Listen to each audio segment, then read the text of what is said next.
Hola, ¿cómo están? Continuamos nuevamente con la página número 39 de, del libro Introducción al Cristianismo por el cardenal Joseph Ratzinger, quien fue nuestro Papa Benedicto XVI.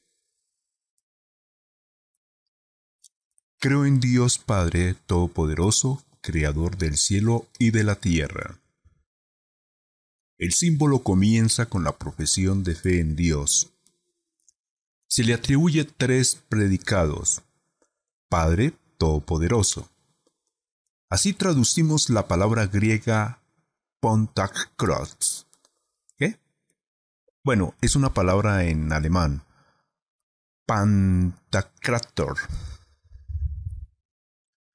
A raíz del texto latino, creador, a continuación vamos a estudiar algunas cuestiones. ¿Qué significa expresar su fe en Dios?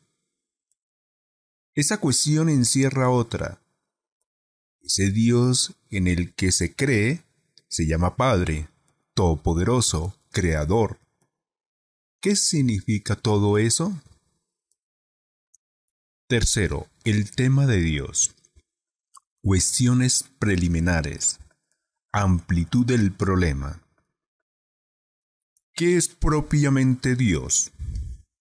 En otros tiempos nadie se hacía esta pregunta. La cuestión era clara, pero para nosotros se ha convertido en un gran problema. ¿Qué significa la palabra Dios? ¿Qué realidad expresa? ¿Cómo se acerca el hombre a esa realidad? Quien quiera afrontar el problema con la profundidad que hoy día nos es característica, tendría que hacer primero un análisis religioso-filosófico de las fuentes de la experiencia religiosa. Después tendría que estudiar por qué el problema de Dios se extiende a lo largo de toda la historia de la humanidad. ¿Por qué despierta su más vivo interés? Incluso hoy, cuando paradójicamente se habla en todas partes de la muerte de Dios y sin embargo, el problema de Dios es una de las cuestiones más vitales. ¿De dónde ha recibido la humanidad la idea de Dios? ¿Dónde se enraiza esta idea? ¿Cómo puede explicarse que un tema, al parecer superfluo y humanamente hablando inútil, sea al mismo tiempo el problema más acuciante de la historia? ¿Por qué aparece en formas tan diversas?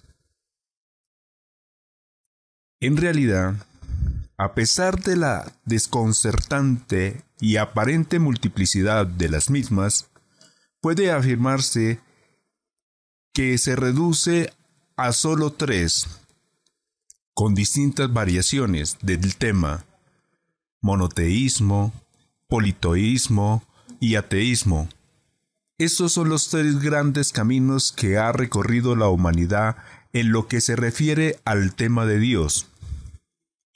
Por otra parte, todos nos hemos dado cuenta de que el tema de Dios en realidad es también un modo de afirmar la preocupación del hombre por él.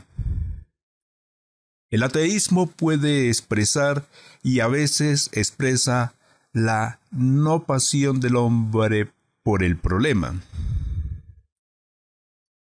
Si queremos afrontar las cuestiones preliminares y fundamentales, tenemos que estudiar las dos raíces de la experiencia religiosa a las que hay que atribuir la multiplicidad de las formas de experiencia. El conocido estudioso alemán de la fenomenología de la religión, G. van der Leeuwen, lo dijo una vez en frase paradójica: el Dios Hijo ha existido en la historia de las religiones antes que el Dios Padre. Más justo sería afirmar que el Dios Salvador y Redentor es anterior al Dios Creador. Pero cuidado con entender la frase como si se tratase de una sucesión histórica. No tenemos pruebas de ello. Veamos la historia de las religiones. En ella el tema de Dios aparece siempre en dos formas.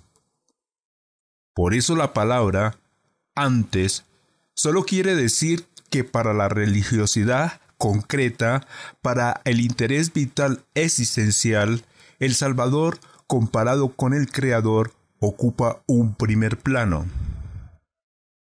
Detrás de esta noble figura, en la que la humanidad ha considerado a su Dios, están los dos puntos de partida de la experiencia religiosa de los que hablamos antes. El primero es la experiencia de la propia existencia que se supera a sí misma y que de algún modo, aunque quizá verdaderamente, apunta a totalmente otro. Este es un acontecimiento múltiple como la misma existencia humana. Bonhoeffer dijo que ya es hora de suprimir a un Dios que nosotros mismos hemos convertido en sucedáneo nuestro para cuando se acaban nuestras fuerzas. A un Dios al que podemos invocar cuando ya no podemos más. No deberíamos encontrar a Dios en nuestra necesidad y negación, sino en medio de la abundancia de lo humano y de lo vital. Esto quiere decir que Dios no es un invento nuestro para escapar de la necesidad, ni algo que sería superfluo en la medida en que se alargan los límites de nuestra capacidad. En la historia de la preocupación humana por Dios se dan los dos caminos, y a mí me parece que ambos son legítimos. Tanto los aprietos a los que se ve sometido el hombre como la holgura apuntan a Dios. Cuando el hombre vive en la plenitud, en la riqueza, en la belleza y grandeza, es siempre consciente de que su existencia es una existencia donada, de que en su belleza y grandeza él no es lo que él mismo se da, sino el regalo que recibe antes de cualquier obra suya, y que por eso le exige que dé sentido a esa riqueza para que así tenga sentido. Por otra parte, también la necesidad se ha convertido para el hombre en prueba que apunta al totalmente otro.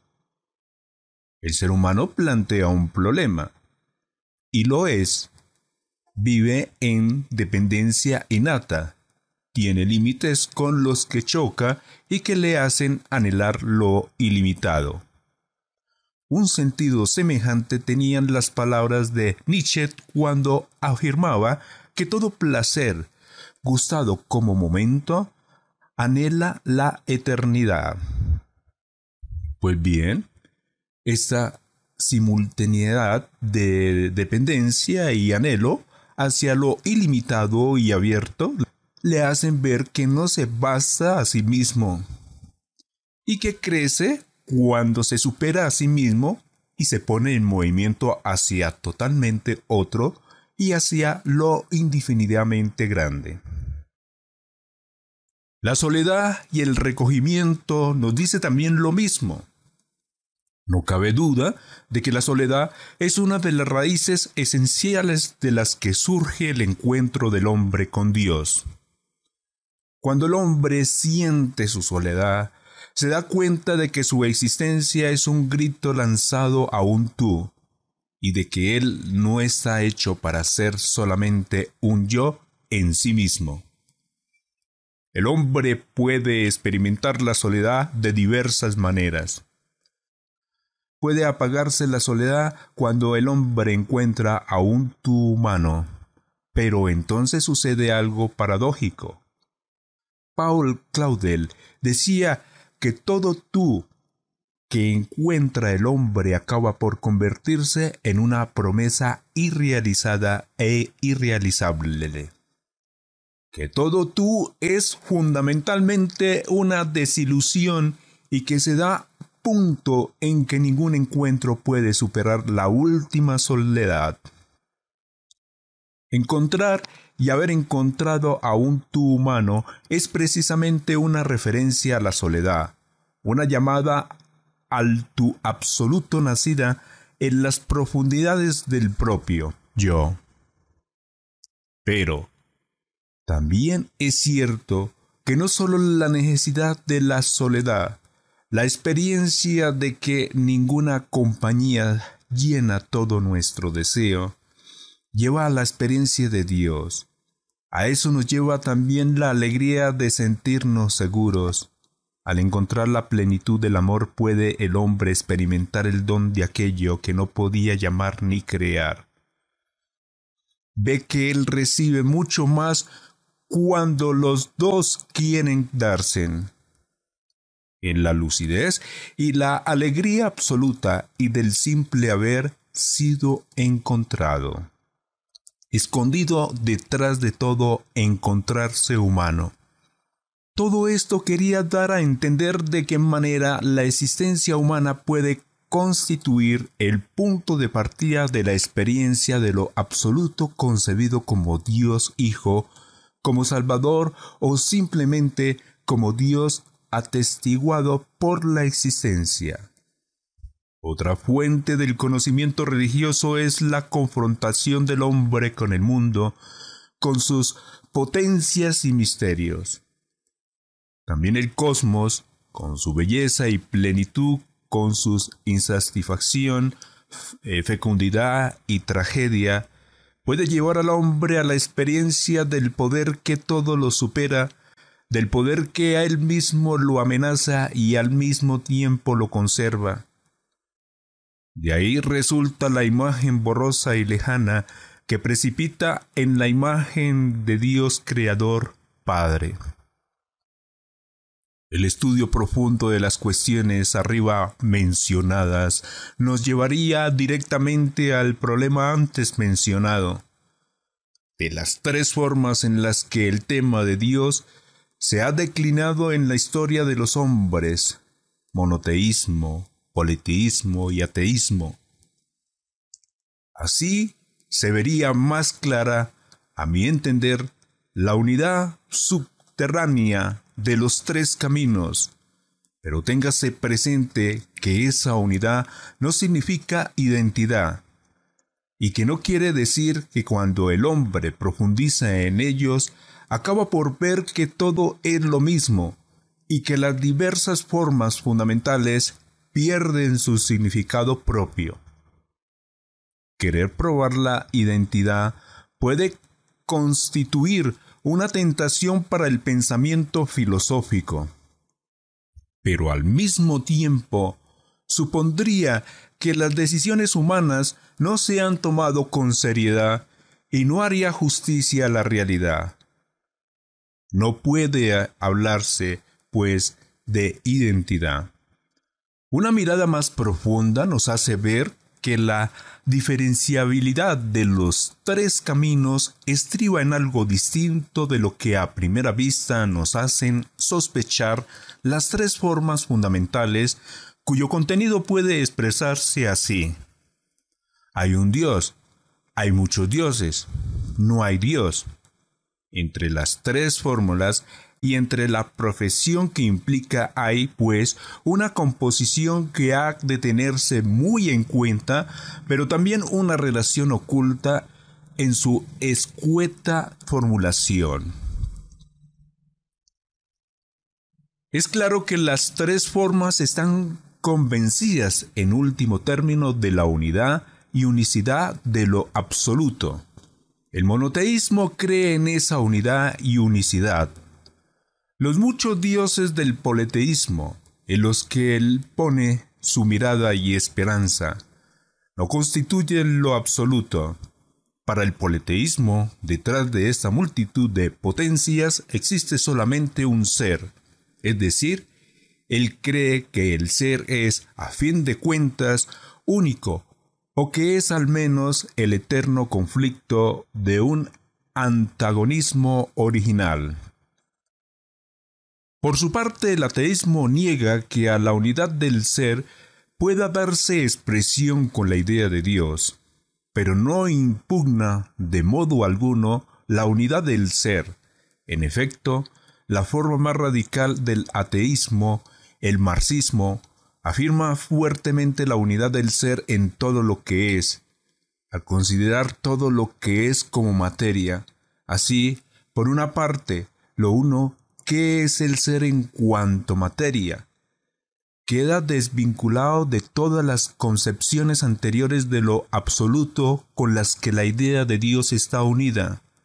Pero, por la otra, contiene indicios que manifiestan su carácter absoluto y que nos hace pensar así en la idea de Dios. Las tres formas, pues, afirman la unidad y unicidad de lo absoluto. Es diversa la concepción del modo como el hombre se comporta ante él, es decir, cómo se relaciona el absoluto con el hombre. En síntesis, podemos decir que el monoteísmo parte de la idea de que lo absoluto es conciencia que conoce al hombre y que puede interpretarlo. Para el materialismo, en cambio, el absoluto, al concebirse como materia, no es personal y no puede en consecuencia entrar en relación con el hombre mediante una llamada y una respuesta. El hombre tendría que sacar de la materia lo divino, de forma que Dios no es anterior a él, sino fruto de su trabajo creador, su propio y mejor futuro. El politeísmo, por último, está íntimamente vinculado tanto con el monoteísmo como con el ateísmo, ya que la multitud de potencias están sometidas a un poder que puede concebirse de una o de otra manera. Por esto es fácil explicarse cómo en la antigüedad el politeísmo se conjugó con un ateísmo metafísico y cómo estuvo también vinculado con un monoteísmo filosófico. Todas estas cuestiones han de tenerse en cuenta si queremos estudiar a fondo el tema de Dios. Estudiarlas ampliamente nos llevaría mucho tiempo y exigiría mucha paciencia. Baste haberlas mencionado, de nuevo volverán a nuestra mente cuando conozcamos la suerte de la idea de Dios en la fe bíblica, a lo que aspira nuestra investigación. Vamos ahora a estudiar el problema de Dios en una determinada dirección. ¿Permanecemos así dentro de la preocupación de la humanidad por Dios y de la amplitud del problema? La confesión en el Dios único. Volvamos al punto inicial, a las palabras del credo. Creo en Dios Padre Todopoderoso, Creador. Esta frase, con la que los cristianos profesan su fe en Dios desde hace casi 2000 años, se remonta muy atrás en el tiempo. Da expresión a la transformación cristiana de la cotidianidad confesión de fe de Israel, que suena así: Escucha, Israel, Yahvé tu Dios es único. Las primeras palabras del credo cristiano asumen el credo israelita, su experiencia de fe y su preocupación por Dios, que se convierten así en dimensión interna de la fe cristiana, y sin ella ésta no tendría lugar. Junto a ella, vemos el carácter histórico de la religión y de la historia de la fe que se desarrolla mediante puntos de contacto, nunca en plena discontinuidad. La fe de Israel era algo nuevo comparada con la de los pueblos circunvecinos, pero no es algo caído del cielo. Se realiza en la contraposición con la fe de los pueblos limítrofes, y en ella se unen, peleando la elección y la interpretación, el contacto y la transformación. La profesión fundamental, Yahvé, tu Dios, es único, que constituye el subsuelo de nuestro credo, es originalmente una negación de todos los dioses circunvencinos. Es confesión en el pleno sentido de la palabra, es decir, no es la manifestación exterior de lo que yo pienso junto a lo que piensan otros, sino una decisión de la existencia. Como negación de los dioses significa negación de la divinización de los poderes políticos y negación del cósmico, muere y vivirás. Podría afirmarse que el hombre, el amor y el poder son las potencias que mueven a la humanidad. Alargando esto, se podría decir también que las tres formas fundamentales del politeísmo son la adoración del pan, del eros y la divinización del poder. Estas tres formas son erróneas por ser absolutización de lo que no es absoluto y al mismo tiempo subyugación del hombre. Son errores en los que se presiente algo del poder que encierra el universo. La confesión de Israel es, como ya hemos dicho, una acusación a la triple adoración y con ello un gran acontecimiento en la historia de la liberación del hombre. Al acusar esta triple adoración, la profesión de fe de Israel es también una acusación a la multiplicidad de lo divino. Esto es, como veremos más adelante, la negación de la divinización de lo propio, esencia al politeísmo. Es también una negación de la seguridad en lo propio, una negación de la angustia que quiere mitigar lo fatídico al venerarlo y una afirmación del único Dios del cielo como poder que todo lo domina. Es la valentía de entregarse al poder que domina el universo sin menoscabar lo divino. Este punto de partida, nacido de la fe de Israel, sigue sin cambios fundamentales en el credo del cristianismo primitivo. El ingreso en la comunidad cristiana y la aceptación de su símbolo suponen una decisión de la existencia de graves consecuencias. Y a quien entra en ese credo niega por este hecho las ideas que subyagan a su mundo. Niega la adoración del poder político dominante en la que se fundamentaba el tardío imperio romano. Niega el placer, la angustia y las diversas creencias que hoy dominan el mundo. No se debe al azar el que el cristianismo pelease en el campo antes denunciado y que impugnase la forma fundamental de la vida pública de la antigüedad. A mi modo de ver, hay que percatarse de todo esto para poder aceptar hoy día el credo. A nosotros nos parece fanatismo excusable por ser anticuado, aunque hoy día irrealizable, el que los cristianos con peligro de su vida se negasen a participar en el culto al emperador, incluso en sus formas más inicuas, como podía ser dar su nombre para que figurarse en las listas de los oferentes. En casos semejantes distinguiríamos hoy día entre la ineludible lealtad cívica y el auténtico acto religioso, para encontrar una salida y al mismo tiempo para hacer justicia al hecho de que al hombre medio no se le puede exigir el heroísmo. Tal distinción quizás sea hoy posible en muchas ocasiones a raíz de la decisión que entonces se tomó.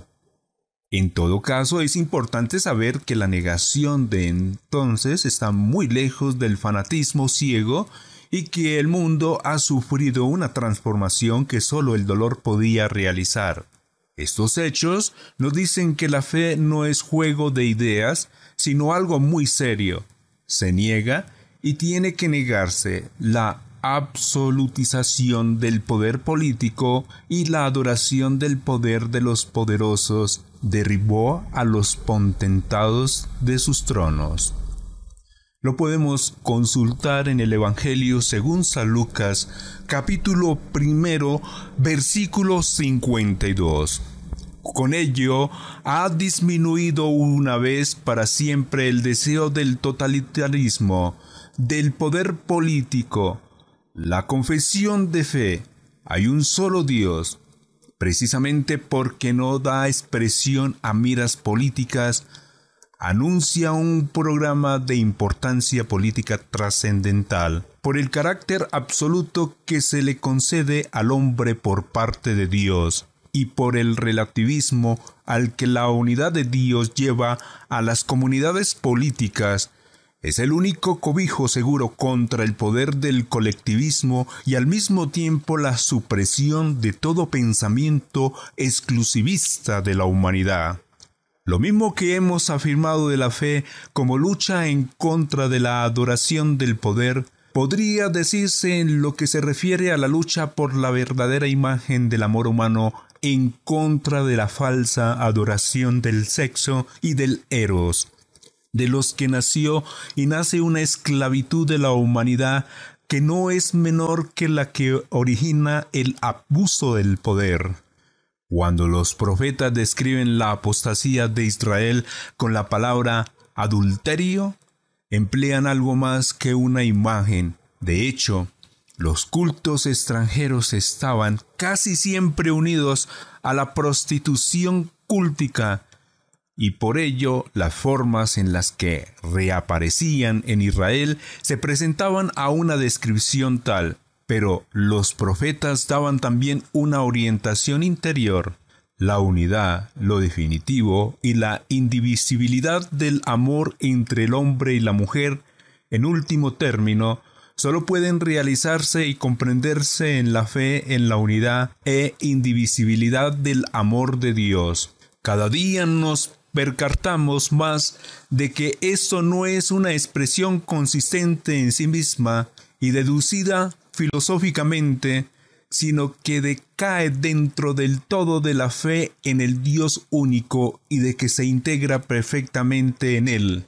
Cada día nos damos más cuenta de que la aparente liberación del amor en la supravaloración del instinto es entregar al hombre a los poderes independientes del sexo y del eros, a la esclavitud despiadada de la que quería librarse.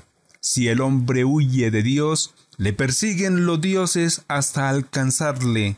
Su liberación solo tiene lugar cuando se deja libertad y cuando cesa de abandonarse a sí mismo.